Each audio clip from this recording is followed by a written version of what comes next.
Here you go. Oh, thank you. You're welcome. Lovely cup of tea. What are you doing?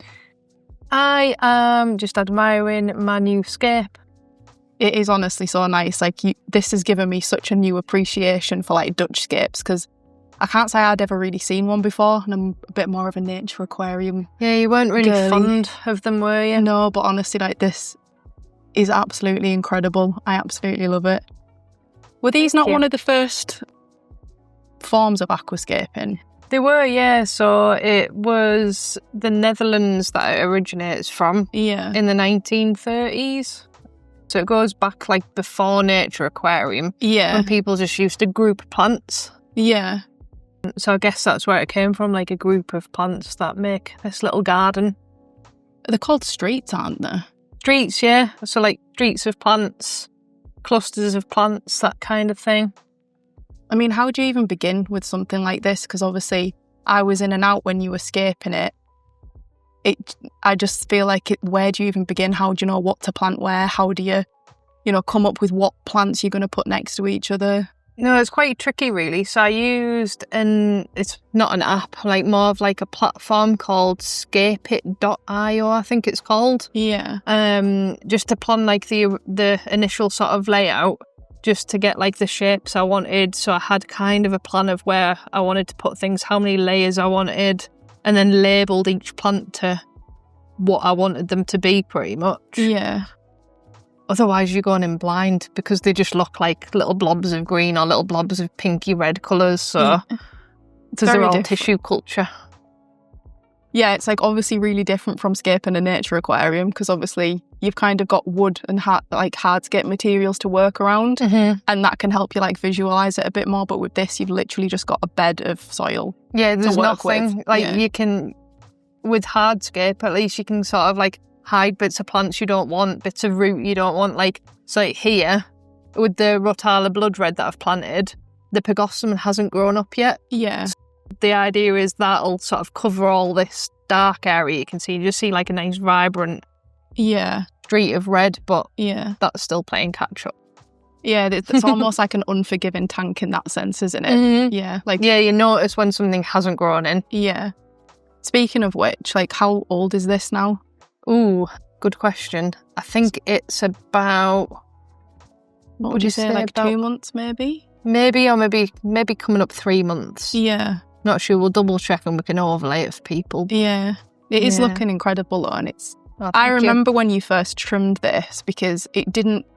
Obviously, you were kind of letting the plants grow and it didn't really have a shape, and then you trimmed it and that was it. Like, I could see the plan and like what you were aiming for and stuff, and I could see the streets of the plants and stuff and all the different like colours and stuff. Because is there a way that you're supposed to plant different textures and colours together? Mm-hmm. Yes. When you plant, like, you kind of almost got to try, like, so like here, for example, where there's like a purple and a red. Yeah. I kind of almost regret that, but it should look good once this matures properly, because that plant there, the Ludwigia senegalensis, that should go like more red and yellow, which will be more of a colour contrast. Yeah. Whereas at the minute it kind of almost looks similar, which I'm not keen on. Like where I've chose like blood red, Rotala green, like Rotala macandra green, they're, even though it's similar colours on top, like it goes like a pinkish colour, completely different leaf shape as well, so there's enough of a contrast. But yeah, the only one that I'm unsure about at the minute is these, but I think when they mature, it'll show a difference, so... Yeah, there's still enough of a contrast between them. Yeah. And how do you go about trimming something like this? Because it's just all stem. I know. So it's quite tricky. So what I've kind of been doing is, obviously we want this to look good all the time, because people come in the shop. At home you could probably butcher it a bit more, but what we generally do is chop it wherever I want it to, sort of the shape to start, and then so it looks good. And again, you can do this at home, so if you've got like friends coming round and you don't want it to look a mess, or you don't want it to look a bit bald, you can take your cutting, plant it back in, but not actually plant it right into the soil so it doesn't root. And then as all the new growth starts to come through, you'll see, like, you can just pick that back out. Yeah. Like the bit you planted in, just take that back out once your new growth starts to come through.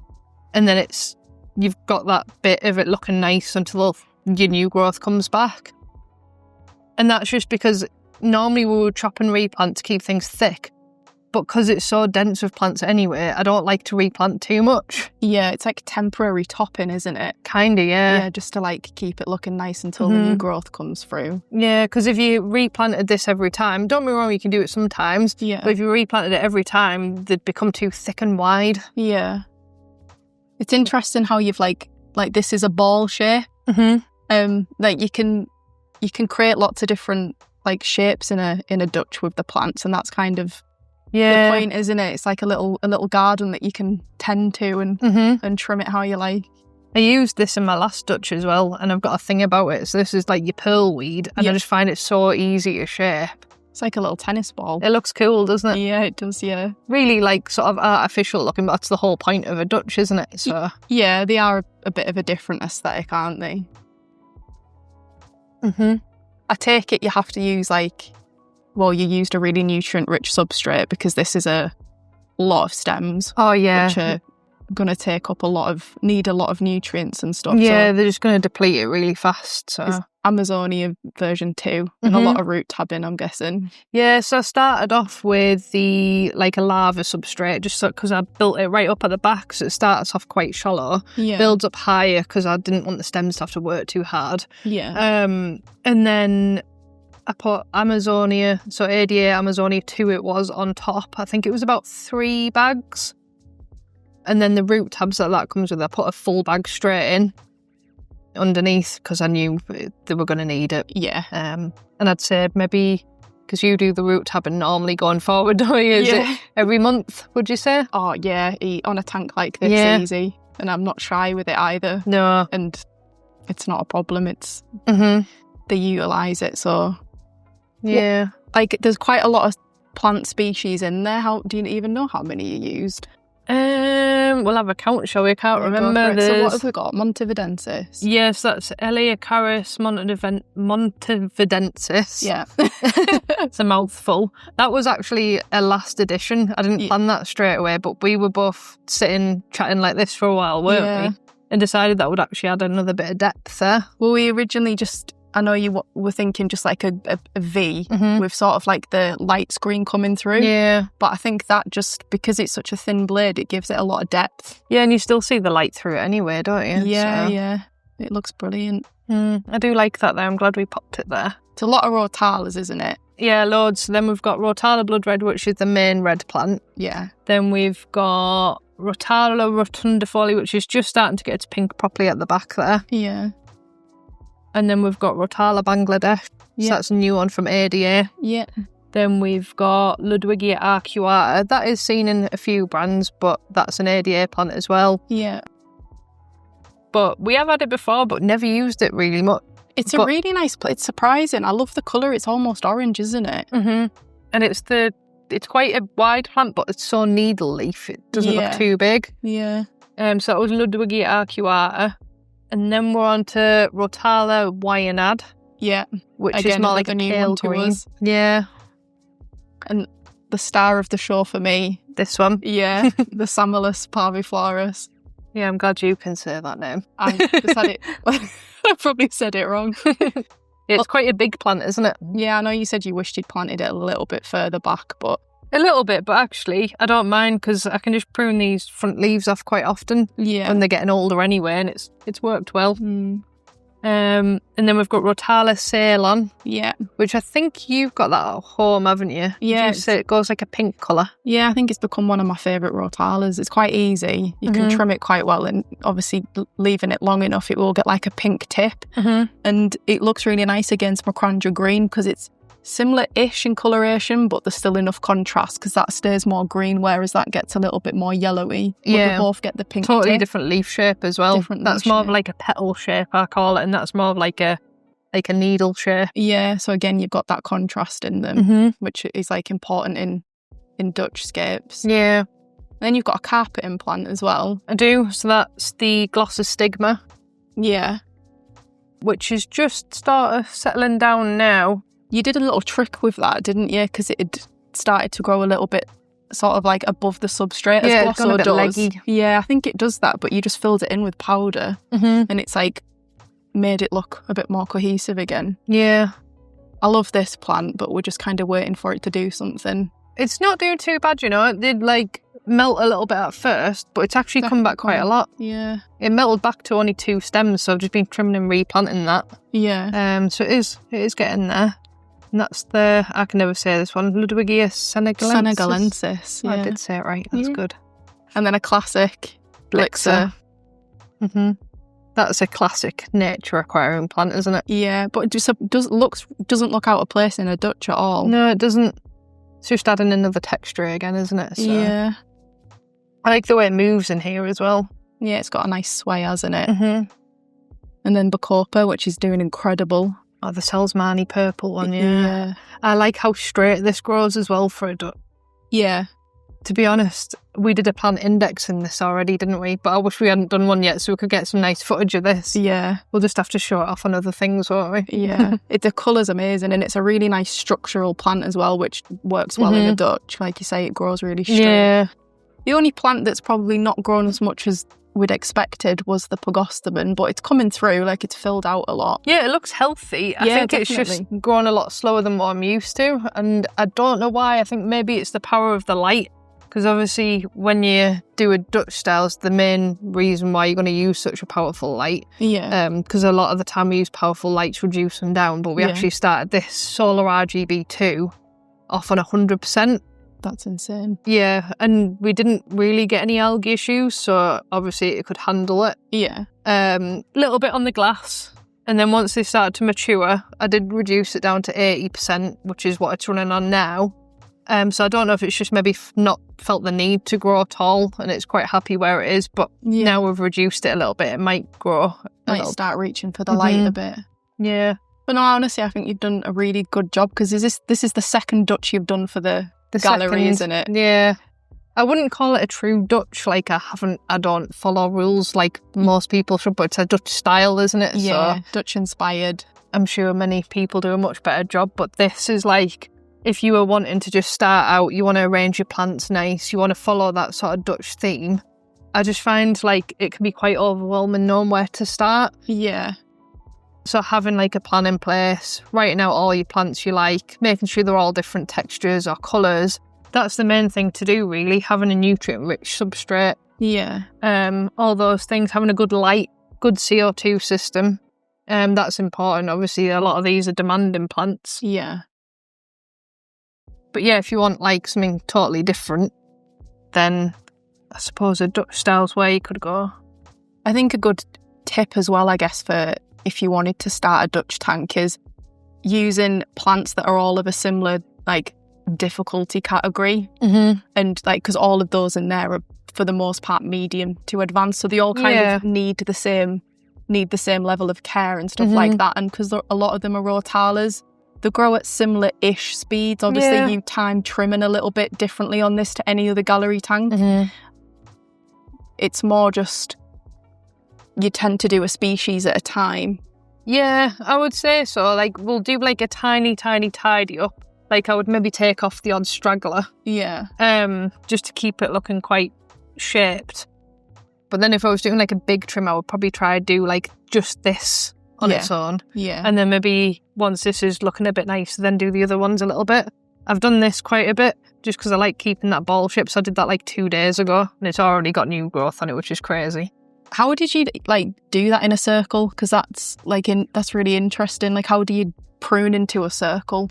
Well, you know, like the wave scissor, which we use all the time on like foreground, midground, whatever. Yeah. We use it quite a lot. So I just got my wave scissor, turned it upside down, and then trimmed around it. So I used like the dome that way of the scissor to trim around. Yeah. And then back the other way that way.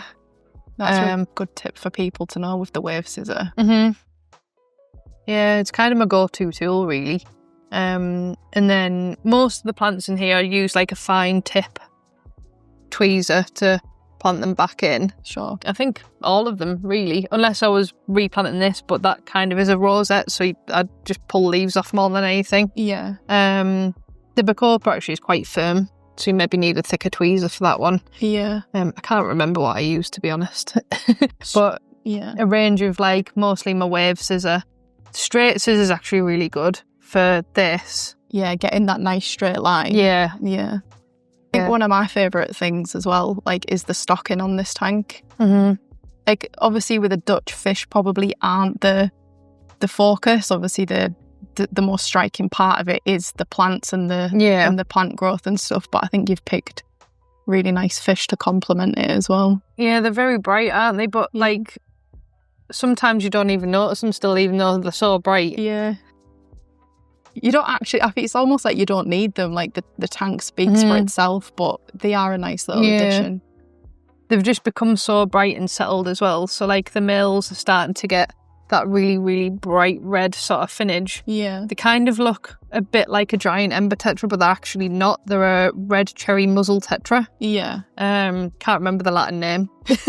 Doesn't matter. No. But yeah, red cherry muzzle tetras. So they're quite a rare, newish species, if I'm right. Not sure. But yeah, they kind of almost look like a giant ember tetra, but with brighter finish. No, they're stunning. And obviously that light does wonders. Mm-hmm. Like, it is obviously an ADA system. You've gone for full ADA. Which again looks incredible, and a 90 centimetre Dutch is really quite striking, especially when you come into the gallery. Mm-hmm. Yeah, so the system is the ADA Solar RGB2 with the light arm. Yeah. Then we've got the ADA 90p, which is 90 by 45 by 45. Can't remember the litre, I want to say around about 180, 86, something like that. Then we've got the ADA wood cabinet in metallic silver. Yeah. Metallic silver they call it, don't they? And then we've also got inside, we've got the Superjet 1200 and then a CO2 system as well. Yeah. On a light screen. Got a light screen on there. Glassware. Glassware comes with the filter. Yeah. Apart from like your CO2 diffuser. Yeah. Kitted up though, isn't it? I know. Pop. But it looks nice. It does look really nice. It does, and it obviously does the job well, so. Yeah. It's nice to see a lot of new plants that we haven't grown before either in the gallery in this. So. That's kind of why I wanted to do it, because we had so many lush ADA plants that we can say is really nice to people, but it's nice to show them. Yeah. So I wanted to show off like the Rotala Bangladesh, the Arcuata, all sorts of bits really, especially this. Yeah. That looks amazing in there. Yeah. Wait, when do you ever see a plant with such big, full red leaves like that? No, it's incredible. Yeah. So obviously with a tank like this, like, a lot of people ask how much does it cost to do something like that. People are obviously used to paying for hardscape materials and things, but obviously this is a lot of plants. Yeah. I don't think we know how many you actually used in the end, but there was pots and pots there and was pots quite a lot, yeah. I mean, just to give you an example, obviously the Rotala blood red's like the biggest area. I think there was at least 4, maybe 5 pots of that. Yeah. What are they, like $5-6.99 a pot or something? Yeah. So obviously the others were less per species, but there was quite a lot of plants overall. But then you're not buying your rock, you're not buying your wood, so it probably does balance out. It just looks a lot of plants. Yeah. So don't be scared to really invest in the plants, because where you would have spent it on rocks, wood, you just spend it on your plants instead. It's obviously really important in any aquascape, but probably more so in a Dutch, that you do plant heavy. Yeah. From the get-go. Because... Oh, well, all that nutrients you've given it from the soil, the root tabs, you need it to be used by them. Yeah.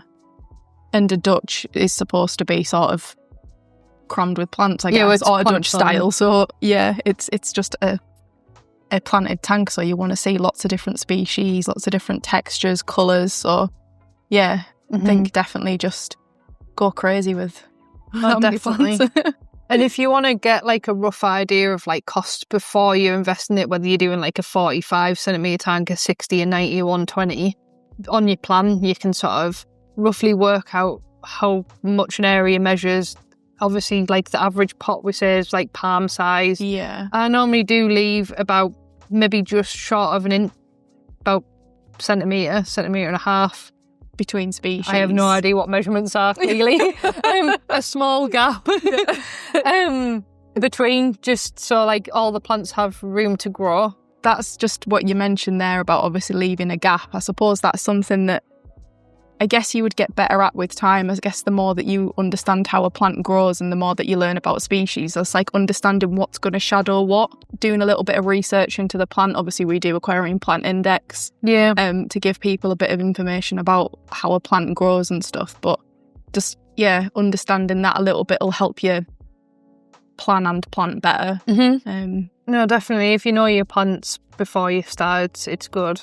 Obviously, when you're like making a Dutch and you're using a lot of different species that might all have, different demands and stuff, I guess it's important to say to people that you shouldn't get like disheartened if you lose a plant, because sometimes that can just happen in the early stages of doing a tank. That's it. And even if you lose a species, 3 months down the line, you can replant it again and it'll do absolutely fine. It can just be that it just doesn't adjust to sort of like a new tank and stuff, or maybe it doesn't handle like the diet on phase well and things like that. If a plant doesn't work, just try something else. 100%, and we do that all the time. Like, we're not magicians. Just because these tanks look nice doesn't mean they look nice straight away. Like, this looked horrible, like, in the beginning. Well, we thought we'd lost it. We couldn't see anything left, could we? But And sometimes it is a case of just leaving it, letting it do its thing. But then, obviously, if you're disheartened and it has totally gone, it's just that plant didn't take. You can try the same one again, or you can think, do you know what, I'm not going to risk it. I'm going to try something else and see what happens. Yeah, it's not the end of the world, is it? There's a lot of plants out there to choose from. So, and people do get scared. Like, again, going back to like the costs and things, like, it is scary because if you start seeing your plants melt, you think, oh, all that money is melting. Yeah. But you just do bigger water changes, see what's gone wrong, probably a bigger ammonia spike, and you think, do you know what? Let's just do big water changes, do some more maintenance, stop it in its tracks. And 9 times out of 10 it does. Yeah. And we did that exact thing. I saw this melt and thought, oh, crikey, what's going to happen here? Are we going to lose them all? We didn't. No. But you think that every time. Yeah, it's just that initial dread, isn't it? Yeah. I think the more you aquascape, the more you understand that and expect that. But again, for someone perhaps new to the hobby, that can be a little bit scary. But like you say, just a good maintenance routine. And so with the water change we did every day for, I'd say it was probably a good 2 weeks. Especially with Amazonia soil. Exactly. It is probably important. Did we do it more like 3 weeks on this one, would you say? Probably closer to, yeah. Yeah, definitely. Sometimes like it just needs it, doesn't it? So we always recommend like at least a couple of weeks. Yeah. Sometimes it can go on to 3 weeks, especially if you just want to make sure that risk's gone. Yeah. So yeah, minimum of 50% water changes. Probably on this sort of thing you can get away with a little bit more. Yeah. And then just making sure you give everything a good sort of wipe over when you start seeing biofilm, diatoms, that sort of thing. Get cleanup crew in there as soon as it's testing good. Yeah. That kind of thing. It does get fertilised quite heavy as well. Like, obviously, it's me that does the fertilising on this tank, and it can take a lot. Yeah, I know. With the fertiliser routine, obviously that's individual fertilising. It's not like an all-in-one, so that we've got more control over things. Yeah, like, don't get me wrong, all-in-one ferts are great. They're great for most tanks, but this probably does need a little bit more of a dialed-in approach. It needs a bit more nitrogen than most tanks. Yes. Iron, because of the red plants in it. So for this, it is just easier to do an individual dosing approach as opposed to an all-in-one. Like you say, it's just more control. And it's kind of easy to spot deficiencies in this tank. Not that it's had any as yet, but because it's so stem heavy, you're going to see them quicker. So I'm sure we'll get them. I suppose as the soil depletes and stuff over time, it might start showing, but that's where individual dosing comes in, because you can obviously fine-tune it to the nutrient that you're missing, or nutrients that you're missing. So yeah. Yeah, because it's not a bad thing to spot deficiencies. It just means you can do something about them. So yeah, well, it's a little early warning sign, isn't it, to get on top of it. So it's not a bad thing. I imagine as well, because we don't it's not massively stocked with livestock, we probably will get nitrate depletes quite quickly as well. Yeah. On this tank in particular. Yeah. We can kind of balance it out. Yeah. And touch wood, so far, it's actually been a pretty trouble-free tank. Good. Yeah. So do you like the ductscape then? I think I'm a convert, I think. Are you? Yeah. Oh, that's good. I feel like my job's done. It is.